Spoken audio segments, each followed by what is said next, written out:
rääkida ära grupijuhtimist, aga grupijuhiks, sellest ei rääkinud nii palju sellest, et teie grupijuhiks on õpetaja Malle, ja tegelikult siis grupis saab ainult, et me rääkisime seda, et jälle, et kuidas sa ühes või teises grupis, mis on positiivsed, mis on negatiivsed, eelmine kord rääkisin, ja siis seesama asi, et kas on turvalisuse asi, kas on usalduse asi, kas on see, et näiteks, et kas sina õpilasena tööd tehes võib olla, kui sa saad endale hea tiimi, ei peagi nii palju panustama, kui sa võib-olla peaks individuaalset tööd tegema.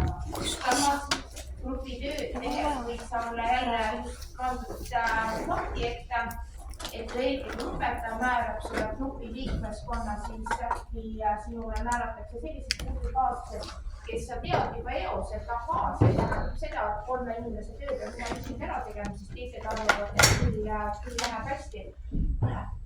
Küll nad leiavad tee, kui tahavad leida. Mul on usk, et 7. klass oskab infot lugeda. Või järgmine aasta läheb küll läbi jamasse. Nii.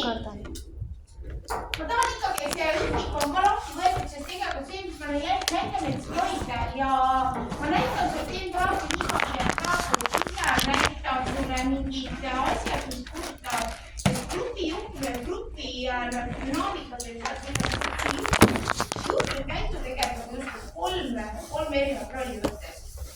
11 on väga efektiivne, ehk siis tulemusrikas ja 2 on pigem sellised, et ega seda grupitööd hävituslikult kuidagi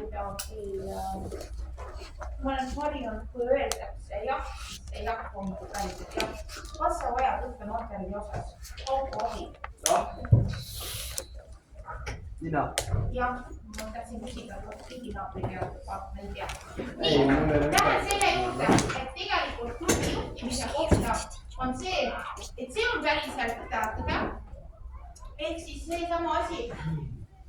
Grupijuht, et staatus teiste grupiliikmete suhtes võimaldab mõjutada grupiliikmete käitumist talle soovitud suunas. Ma küsin su käest, kuidas sa saad sellest sõnast staatus. Nii, tagumise rea, neiud.